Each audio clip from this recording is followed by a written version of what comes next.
Aujourd'hui, je vous propose la version audio d'un numéro de ma newsletter. Je le ferai régulièrement parce que vous êtes de plus en plus nombreux à suivre ce podcast et je sais aussi que le temps de lecture est parfois plus difficile à trouver que le temps d'écoute pendant vos déplacements. Donc merci à ceux qui m'ont donné l'impulsion pour vous proposer ce nouveau type de contenu. Et pour ceux qui veulent également recevoir la version écrite, je laisse le lien pour vous y inscrire dans la description de cet épisode. Ceci étant dit, je vous souhaite maintenant une bonne écoute de cette édition de ma newsletter qui s'intitule « Vendre n'est pas complexe ». Point. La vente n'est pas complexe.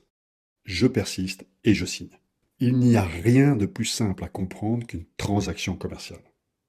Et oui, la supposée complexité de la vente est le plus souvent le fruit de fausses croyances ou de formations commerciales qui proposent des méthodes tellement disproportionnées et tellement déconnectées de la réalité du terrain qu'effectivement, on finit par accoucher d'usines à gaz. Alors, bien sûr, si vous vendez des centrales nucléaires aux Chinois, ou si vous devez faire du lobbying international pour vendre des Airbus par paquet de 100, alors là, ok. Je veux bien admettre que votre cycle commercial soit complexe. Vous pouvez considérer que vous êtes un spécialiste de la vente de solutions complexes et le dire autour de vous en bombant le torse si cela vous fait du bien. Ok. Mais pour la très grande majorité des commerciaux, la vente n'est pas complexe. Peut-être exigeante, peut-être difficile, mais pas complexe. Pourtant, j'ai croisé beaucoup de commerciaux, beaucoup de consultants et d'autres experts qui affirmaient ne pas vendre des petits pois, mais des solutions complexes.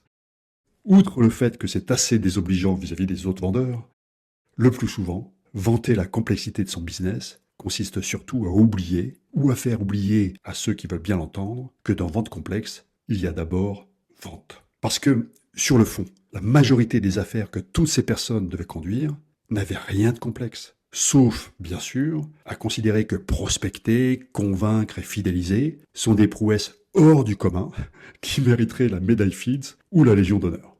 Bref, je fais donc le pari que, pour la majorité d'entre vous, la vente peut être parfois difficile, bien sûr, parfois un peu stressante, mais pas complexe. Je vous encourage vraiment à ne pas tomber dans ce piège et à ne pas vous abriter derrière de mauvaises excuses. Vendre est et doit rester quelque chose de simple. Comme le disait Einstein, n'importe quel imbécile peut rendre les choses complexes. Et bien sûr, la vente n'échappe pas à la règle. Alors, que ce soit pour vous-même ou dans l'accompagnement de vos équipes, gardez toujours en tête l'objectif de viser la simplicité et de chasser la complexité. Ceci doit être un réflexe permanent. Et pour vous aider à vous le mettre en tête, je vais vous proposer aujourd'hui 3 premiers conseils, plus un, pour simplifier la vente. Premier conseil, arrêtez la surenchère des techniques de vente. Il suffit de jeter un œil à ce qui se publie aujourd'hui en matière de techniques de vente, de prospection ou de négociation pour avoir mal à la tête, ou pour se donner des complexes.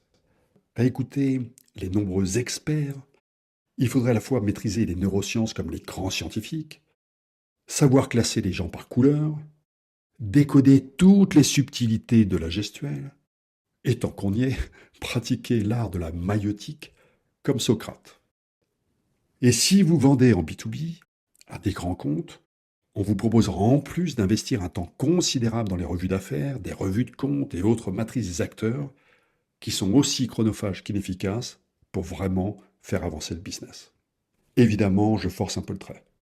Mais je vous assure que beaucoup de principes enseignés sont au mieux largement surdimensionnés par rapport à ce dont les commerciaux ont vraiment besoin sur le terrain, et au pire, parfaitement inutiles.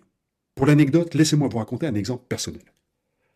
Je venais de démarrer ma carrière de consultant formateur dans l'équipe formation commerciale d'un grand cabinet. Et un jour, je reviens au bureau fier d'avoir vendu l'une de mes toutes premières formations.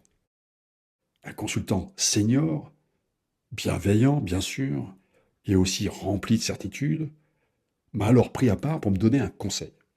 Et il me dit alors sur le ton de la connivence, « Nicolas, tu en donnes beaucoup trop en 2 jours. Moi, rien que sur le thème de l'écoute, je vends 5 jours. » Je me souviens très bien de ce conseil. Je m'en souviens très bien et je me suis toujours refusé à l'appliquer. Pourquoi ? Parce qu'à l'époque, j'étais déjà convaincu par la loi de la tartine à la confiture. Plus on étale, plus la couche est mince, et moins il y a de consistance et de saveur. Si je vous raconte ça, c'est parce que cette logique, malheureusement, continue de prospérer. N'oublions jamais que nombre de méthodes de vente très sophistiquées font davantage de bien au chiffre d'affaires de ceux qui les proposent qu'aux commerciaux qui sont censés les mettre en œuvre. Deuxième conseil, adoptez le prisme du client. Si votre objectif est de booster votre efficacité commerciale, vous avez plusieurs choix possibles. Vous pouvez mettre la priorité sur ce que vous diront les formateurs commerciaux à propos des méthodes, des techniques, des façons d'engager ses clients. Et là, la liste va être très très longue et souvent très sophistiquée. Ou alors, vous pouvez mettre en œuvre ce qu'attend un patron d'entreprise, un manager commercial en matière de détermination, de respect des objectifs, de taux de concrétisation. Ces deux options sont tout à fait respectables, certainement complémentaires, et bien sûr, elles contribuent à l'efficacité commerciale. Mais vous pouvez aussi adopter un troisième prisme, trop souvent négligé, celui qui consiste à se mettre dans la peau du client. Et oui, parce que si vous lui posiez la question de ce qui fonde l'efficacité commerciale, que dirait votre client? Eh bien moi, je fais le pari qu'il ne dirait certainement pas qu'il rêve d'être face à un virtuose des techniques de questionnement, ni qu'il espère fébrilement qu'on active ses neurones miroirs avec talent, et encore moins qu'on lui déroule un plan d'entretien stéréotypé pour lui faire dire où il a mal, avant de lui proposer, quelle surprise, la pilule magique, avant d'enchaîner bien sûr sur la dernière technique de closing à la mode. Non, ce qu'il attend est souvent bien plus simple. Il veut avoir affaire à quelqu'un de compétent, qui connaît vraiment son sujet, qui est capable de lui porter de la valeur ajoutée, des idées neuves, un éclairage par rapport à ce qui est aujourd'hui disponible en 2 clics. Quelqu'un de sincère et direct, qui ne cherche pas le cornaquer à tout prix et qui respecte sa capacité de discernement. Et puis, il appréciera aussi d'avoir affaire à quelqu'un de fiable, quelqu'un qui tient ses promesses, qui fait ce qu'il dit. Et s'il y a une complexité dans la vente, c'est plutôt la complexité pour le client. La complexité qui consiste à faire confiance à des gens qui sont souvent très loin de respecter ces principes de bon sens. Donc, pour simplifier la vente et surtout l'achat, commençons par respecter l'attente de nos clients qui souhaitent avoir affaire à des pros qui maîtrisent davantage la profondeur de leur sujet que les techniques de vente à la noix, des pros qui inspirent confiance et qui donnent envie de bosser avec eux. Troisième conseil, développer le sens du commerce. C'est peut-être une évidence, mais visiblement, elle mérite d'être répétée. Quand on fait un métier commercial, avoir le sens du commerce reste la base. Et ceci est vrai quel que soit le secteur d'activité ou la sophistication de ce que l'on vend. Et pourtant, j'ai croisé un paquet d'experts de la vente complexe qui passaient leur vie derrière leurs écrans. Des virtuoses de PowerPoint, certes, mais plutôt rétifs au contact client.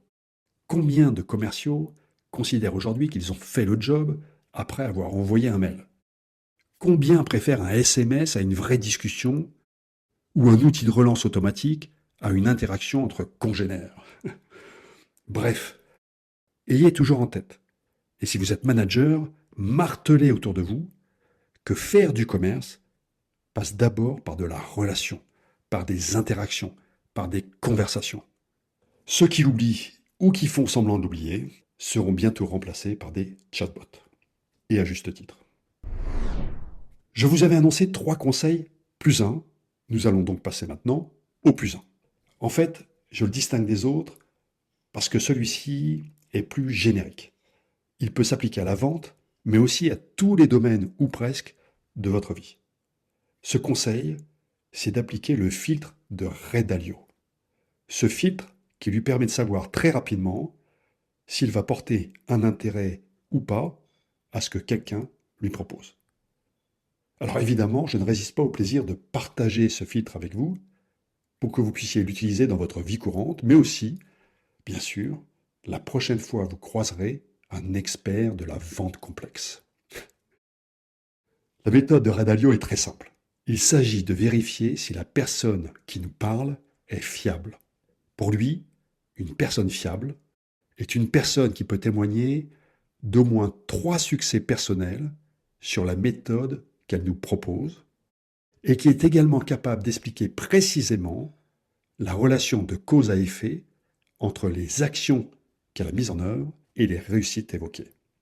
Je vous incite vraiment à reproduire ce raisonnement, ce filtre, la prochaine fois que vous écouterez un collègue, un consultant, un formateur vous expliquer que telle ou telle méthode alambiquée est la panacée, ou qu'investir 3 jours pour remplir des matrices Excel très complexes sera plus efficace que de faire en sorte de passer plus de temps chez vos clients et d'apporter de la valeur ajoutée aux décideurs. Vous allez voir, c'est assez amusant et ça permet de faire un sacré tri. Et voilà, c'est tout pour aujourd'hui.